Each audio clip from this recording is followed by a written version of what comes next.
Hey everybody, this week I've got something a little bit different in mind. I've actually deliberately not opened up my latest box for the Millennium Falcon build on the recommendation of my buddy Boba Fox and also against my own better judgment. I've decided I'm actually going to try to paint this thing. Now the build guide recommends that from the last week that I received is the time you should start actually painting the parts that you get. Now, I don't know the first thing about painting. The last time I tried to paint anything was miniatures for Dungeons and Dragons many, many years ago, and I did an absolutely terrible job about that. So, I'm more than a little bit reluctant because the easiest way for me to screw up the entire model is to paint it all stupid, but I'm going to give it a shot anyway. I figure that I'm already going in whole hog for this frickin' model. I may as well try and go all the way. So, from this week, actually the day after tomorrow, I intend to go down to a local hobby store, pick up some paints, and apply the paint to the parts that the build guides or the diaries online recommend.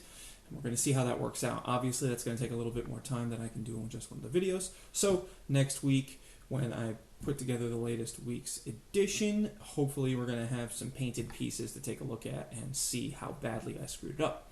So, in an attempt to make this week at least somewhat marginally interesting, I've got a bunch of other models that I've put together over the past couple of weeks that I'm going to share with you, and just so you can take a look. Okay, so here we go. Well, first up should look pretty familiar. Obviously, it's the Millennium Falcon. Now, this is the first model that I discovered, and from here is where my current old man fixation of model building began. I believe that these models are distributed in the United States by the company called Metal Earth. In Japan it's got some other name, however this was the first one that I got. This one, as you may be able to tell, you can see the top here is a little bit dented. Come on, you piece of crap, focus. So it's a little bit dented across the top, and that's because this model... Okay, you know what? Stupid focus. Move it out a little bit. Alright, there we go. Yeah. So, it's a little bit dented across the top. This model actually normally comes with a stand, which attaches to the bottom. You can see the bottom's a little bit crushed as well. This model's been around for several years now, and what happened is one day while my son and I were sitting at the computer, this model normally sits right in front of my computer monitor. My son grabbed the top of the monitor, pulled it straight down, broke it off of the monitor stand, and directly on top of this model, which subsequently damaged my computer monitor and destroyed the stand that originally came with this model kit, which is really nice. So anyway, that's a slightly different story. Alright, you can take a look and you can see that there is a very high level of detail on these models, and as I'll show you the other ones that I have, you can see as well, if my freaking camera will focus. You can see that all of these recessions across the top of the ship, they're all fully modeled.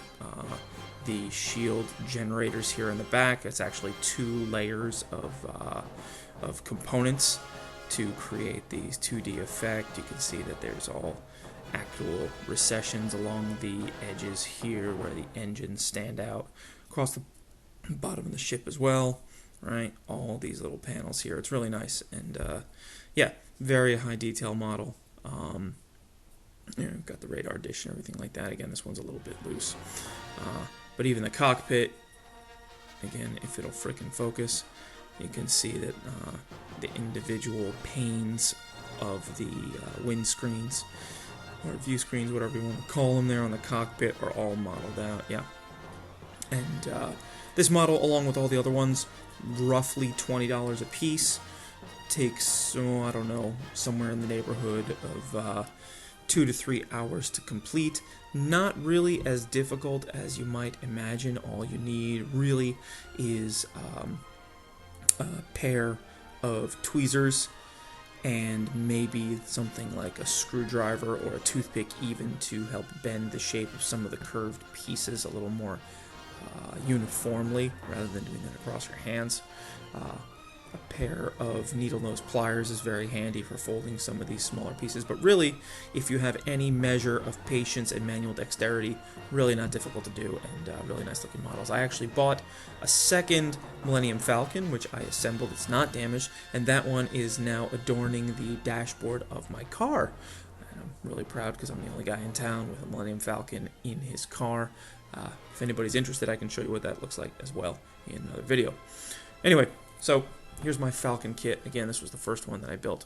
So after that, I picked up this bad boy. And this, at the time, let me see if I can get a little bit better angle here. There we go. At the time that I purchased this one, the only two models I was aware of was the Falcon and R2-D2 here. Alright, so as you can see, the scale is completely different. Set them side by side, but R2 has the same high level of detail. You can see the recessed areas for the vents and so on the front of the kit. You can see that all these little bits and bobs across on his legs are modeled in full. All the little knobs on the top of his head, on the dome here, are individual pieces and so on. This one was actually not quite as challenging as it looks because R2 is really only round across two areas. You can see that the dome piece is a little bit, what do I want to say, angled and not quite as round as the real model. But of course, I'm working with pieces of cast aluminum here and not actually molding. So at any rate, yeah, there's R2. Really proud of him. Then after that, I discovered that there were several more additions to this set. So the next one that I picked up was, bada bing, Darth Vader's tie Advanced. This one was actually a lot more challenging than it looks. Getting the canopy pieces here across the front, and you can see that the blasters are actually a little bit uneven. This one's a little bit loose. Getting them affixed in there was really challenging because of the way the kit comes together. You have to kind of get your fingers inside of this piece before you close it up and kind of twist the parts on the inside there. Fairly challenging, but again, very high levels of detail. You can see that even the panels on the inside of the wings there are fully modeled out. There's even some recessions that you can barely see here across the back part of the actual body of the ship, and they all come on these nice stands and so on. Yeah, so there's Darth Vader's tie Advanced. I'm pretty happy with that guy there. So then after that, my own personal favorite land vehicle, the iconic AT-AT from the Battle of Hoth. This one stands on his own, obviously. Again, high level of detail here, even down to the chin blasters here, and you can even make out the difference in the markings that they've used to show the view screen there. And really happy with this guy. Right, stands on his own, looks pretty epic there, hanging out. So there's my AT-AT. Now at the time that I picked up the AT-AT, I thought that these were the only kits in the collection. So at that point I thought, well, my little journey with Star Wars metal model kits was drawing to a close, but thankfully, lo and behold, they proved popular enough. So after I completed these four on a trip to one of my local hobby stores, I happened to see that they had produced at least one more kit in the set, and where I came up with this bad boy. So here we go, the classic T-65 X-Wing Starfighter as piloted by Luke Skywalker. You know, it's really difficult to state how nice this model looks. I think it even shows up pretty well here on the video. Right down to the blasters, you can even see R2 hanging out in there, just behind the cockpit. Now, this model I actually screwed up a little bit. There is a small piece that comes across the middle here, I believe to represent R2's body, but you can't even really see it. But I folded that piece the wrong way. When I tried to fold it back, popped apart, and these tiny metal pieces really don't like to come back together with glue or anything like that, so I had to ditch it. Thankfully, it's really not even easily visible. I mean, if you look inside, it doesn't even really look like it's particularly messed up, if my camera will focus at all. so you can't even really tell. So I'm just going to let it go. This one was actually quite challenging, mostly because the engines, and you can see the rear bits. These all I had to roll around. I believe I used a screwdriver for that to get that uniform curvature there. I didn't quite do the world's greatest job on one of them. You can see it's a little bit, there's a gap there, but you can barely even see it, especially because I have the model displayed forwards here. But yeah, very happy with my X-Wing kit here. You'll also notice that unlike the Falcon, which has suffered battle damage from my son, many of the ship models have these nice standees, and you can even make out here on the bottom of the X-Wing that it's got the Rebel insignia there. Unfortunately, no Imperial insignia on the bottom of Vader's kit there. Unfortunate oversight, but what are you going to do about it?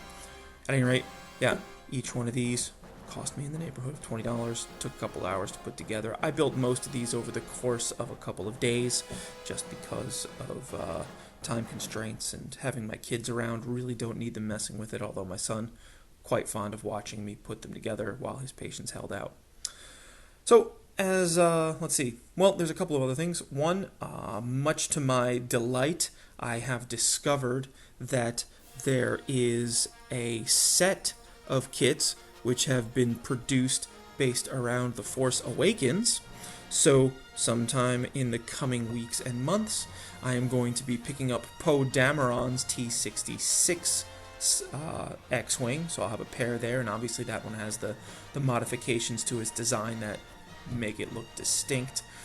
There's also a First Order TIE Fighter, the one that Finn and Poe Dameron used to escape the First Order base in the early stages of the film.